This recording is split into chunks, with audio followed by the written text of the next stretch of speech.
Disability rights act ప్రకారము ఎన్నో ఈ కాన్స్టిట్యూషన్లో పొందుపరిచినా కూడా 3,000 రూపాయలు 4,000 రూపాయలు పెన్షన్ ఇస్తున్నామని చెప్పేసి మిగతా అన్ని ఏవైతే రైట్స్ ఉంటాయో వాటిని కాలరాస్తున్నారు. తద్వారా గత 10 సంవత్సరాల నుంచి చాలా వరకు అన్యాయం జరుగుతుంది.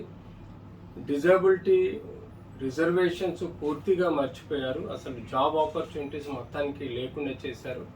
వారికి చేయాల్సిన వెల్ఫేర్ యాక్టివిటీస్లో కూడా ఏమీ చేయటం లేదు. ఏమంటే 2,000 కోట్లు మేము పెన్షన్గా ఇస్తున్నామనే ఒక ఏదో చెప్పుకోవడం తప్ప గవర్నమెంట్ పర్టికులర్గా మేళాస్ కానీ, అంటే ప్రైవేట్ సెక్టార్లో మేళాస్ కండక్ట్ చేస్తున్నారు కానీ గవర్నమెంట్ సెక్టార్లో మేళాస్, జాబ్ మేళాస్ కండక్ట్ చేయకపోవడం, వెల్ఫేర్ యాక్టివిటీని సమృద్ధిగా చేయకపోవడం ఇది బాధాకర విషయం.